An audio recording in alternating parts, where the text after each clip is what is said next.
Hello everyone. Today I have preposition about preposition he angry preposition with ឬមួយក៏ about ចឹង with និង about គឺជា preposition តើយើងគួរប្រើមួយណាចឹងពាក្យសំខាន់នៅក្នុងប្រយោគហ្នឹងគឺ angry ចាអញ្ចឹង angry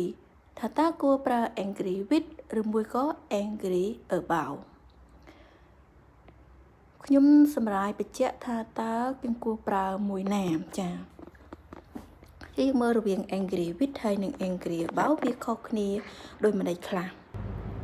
ចឹងយើងប្រើ angry with somebody ចាអញ្ចឹង angry with នឹងយើងប្រើ angry បូកជាមួយនឹង with នឹង preposition ហើយបូកជាមួយនឹងមនុស្សដោយ like angry បូក about angry បន្តមកទៀតគឺយើងបូកជាមួយនឹង something ប្រែថាវត្ថុចាអញ្ចឹងថាតើប្រយោគហ្នឹងគួរប្រើមួយណាលើ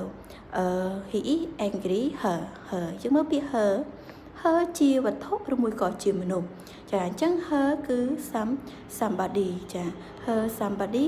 អញ្ចឹង angry យើងប្រើជាមួយនឹង angry with so the correct answer is letter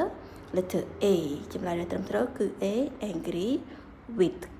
he is angry with her គាត់ខឹងនាងចាអញ្ចឹងយើងមើលប្រយោគទី2បន្តទៀត we arrive the airport មាន preposition in ហើយនិង at យើងមើលពាក្យសំខាន់នៅក្នុង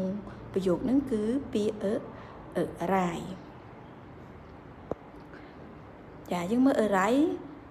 arrive មាន d គឺក្នុងប្រយោគ arrive with d គឺ verb 2 ឬមួយក៏ verb 3 ដូច like arrive អត់ទាន់មាន d គឺជា verb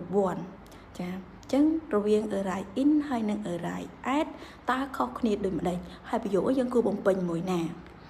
arrive in តើទៅជាមួយនឹង arrive in យើងប្រើជាមួយនឹង city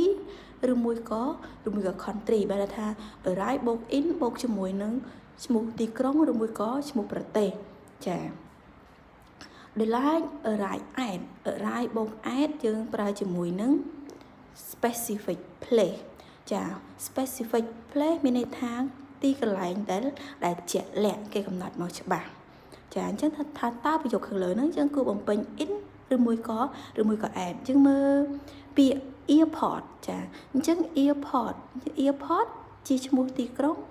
airport ជាឈ្មោះប្រទេសមែនអត់មែនទេចាអញ្ចឹង airport គឺជាកន្លែងគេមួយដែលជាក់លាក់គឺជា specific place ចាអញ្ចឹងយើងមើល arrive មួយណាដែលត្រឹមត្រូវគឺ arrive at so